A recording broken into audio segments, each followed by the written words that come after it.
Ассалаумағалейкум қазақ елі. Мен қазір байқап жатырмын.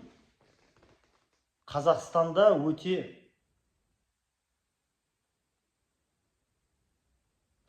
Ақорда жаңа бір пропаганда бастатты. Халықты біз өзіміз егеменді Қазақстан ел деп. Біз бәріміз білеміз ғой. Ақорда ол тире Кремль.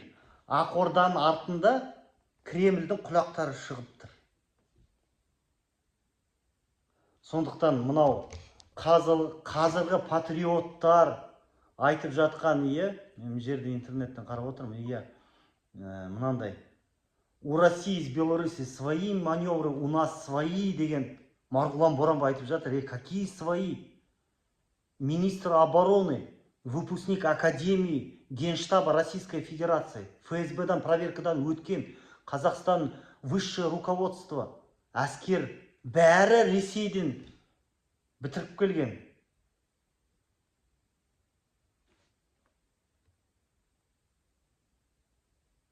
Сондықтан мне жазды: враги казахского народа не в США, не в Британии, а в Ақорде. Потому что Ақорданың артында Кремльдің, Путиннің құлағы шығып тұр да. Сондықтан қараңыздар, ұлттық қауіпсіздік комитетінің төрағалары, КМБ-ның генералдары бәрі Москвада тұратын. Нұртай Абықаев, Альнур Мұсаев ол жарайды шетелге қашып кетті. Бәрі высшее руководство комитета национальной безопасности, бәрі выпускники ФСБ, бұрынғы КГБ СССР. Біз қалай айта аламыз у нас свои маневры деп? Сондықтан Ақорданың пропагандасы қазір мынау. Мен түсінем, олар өздері сол 2019-2017-де застряли. Марғұлан Боранбай, Диас, Мұрат Мұхамеджанов.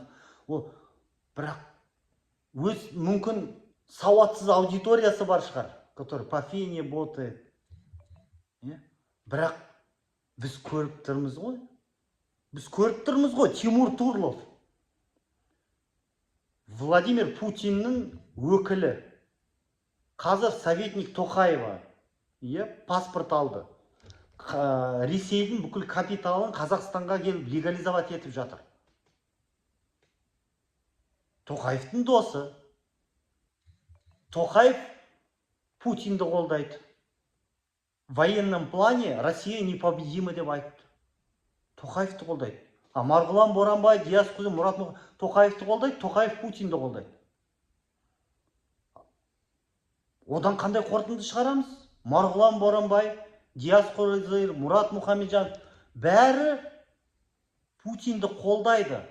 Ашық емес, Тоқаевты қолдайды. Тоқаев-Путин. Тоқаев Қазақстанда орыс тілін қорғау туралы комитет ашты. Орыс тілін қорғау туралы заң қабылдады. Тоқаев — это представитель русского мира. Марғұлан Боранбай поддерживает Тоқаева, автоматически поддерживает русский мир в Казахстане. Диас Құзайыр. Олар ешқашан, байқадыңыздар ма? Ешқашан пропаганданы міндетті түрде орыс тілінде жүргізеді. Ерекшелігі. Өйткені тырп етпейді. Марғұлан Боранбайды бұлай ұстаптыр. Екі бұтының арасынан айтады: мәке, будешь говорить, как тебе скажут. Ойыншық емес, сіздер жігіттер ойлайсыздар ма? КМБ кәдімгі Марғұлан Боранбай түрмеден шықты, өзі айтып жатыр. Бұлай ұстап тұр мәкенді. Ана екі бұттың арасынан бұлай ұстап тұр КМБ. КМБ да емес, жай пробация ғой, әлі пробацияда жүр ғой. Қазақстанда мүмкін емес. Қазақстанда отырып ақиқатты, шындықты айту мүмкін емес. Мен оларды түсінемін, бірақ ең болмаса бар бір блогерлер, мен оларды айтпай-ақ қойын. Бірақ олар Тоқаевты мақтамайды.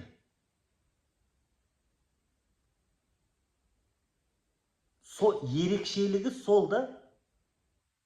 Мыналар біткен. Назарбаевты мақтады,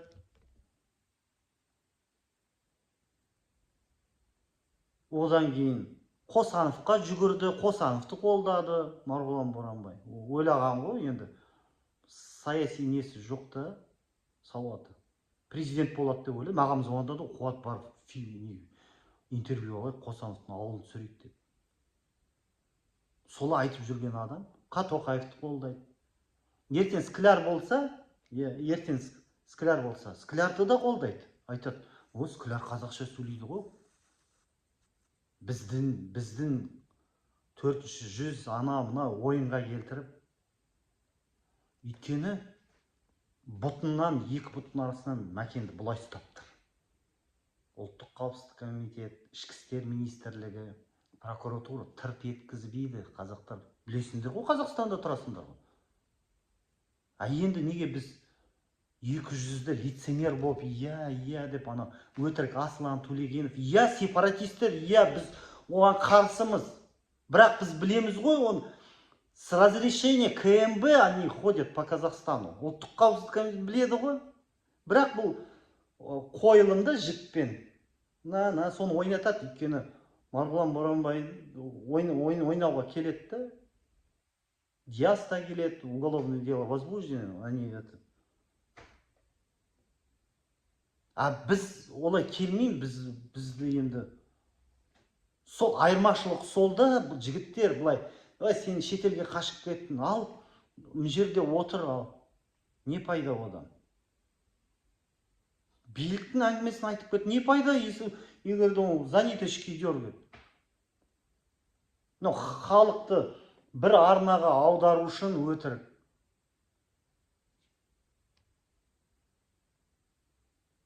Искусственный интеллект дейді. Қайдағы искусственный интеллект? Нені айтып жатсыңдар? Анау Алматыдан Астана, Қостанай, Павлодарға баратын пойыздардың терезелері жабылмайды. Қар, быт-шыт көмірмен жағады. Қайдағы искусственный интеллектті айтып жатыр мыналар?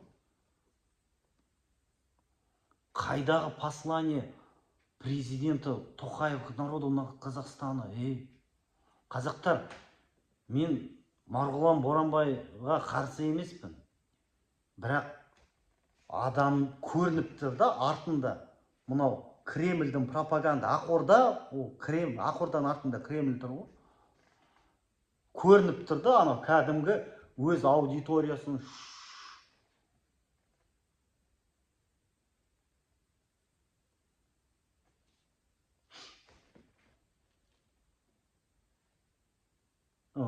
Мейрамға тиісіп, Марғұлан, вы же там, нам здесь надо жить.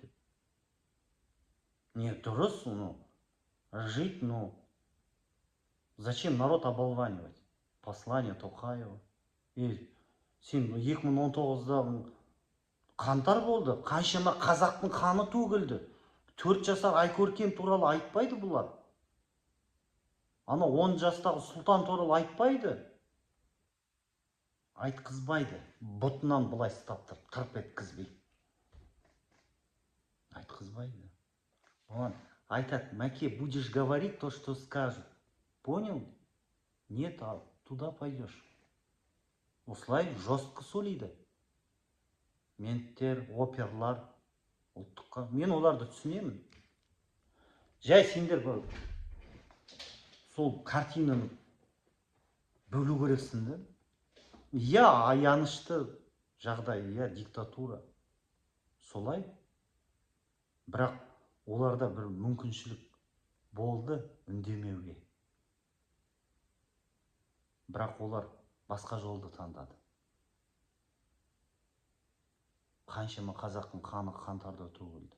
Не үшін төгілді? Осында 200-ді лицемерлер шығып Тоқаевты мақтасын деп төгілді ме қазақтың қаны?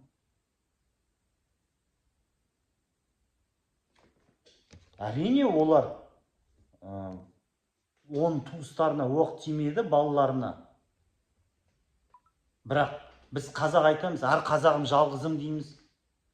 Ол да менің бір қазағым ғой, Айкөркем 4 жасар, 10 жасар Сұлтан. Ол да бір қазақтың, мен өз баламдай көру керекпін де. Орыстар секілді. Моя хата с краю. Ол менің балам, менің қызым секілді. Әр қазақ солай ойлау керек. Сондықтан Ақорданы, Тоқаевты кім ашық қолдайды? Сол нағыз екі жүзді қазақтың жауы. Өйткені қазаққа Ресейден әскер әкеліп оқ атқызған Тоқаев. Қалай анау мынау десе де, бірақ соның аудиториясы, олар да онда осы қаншама Айкөркем әкесі, анасы жылап жүр. Әлі ешкім сотталмады. Сол екінші қызына денесінде 7 оқ бар, мүгедек болып қалды, инвалид. Мемлекет соған көмектесіп жатқан жоқ. Біз қалай ұлт боламыз? Біз қандай ұлтпыз? Анау Айкөркем әке шешесін жылатқызып, екінші қызын мүгедек қылып қалдырып қойып, бүкіл халық болып бір қызға емдеуге көмектесе алмай жатырмыз. Біз әлі ұлт болып қалыптасқан жоқпыз. Бұл пропаганда. Марғұлан Боранбай, Диас, Мұрат Нұр, кім Тоқаевты қолдайды? Сол Ақорда, Ақорданың артында Кремль, пророссийская пропаганда, латентная вата.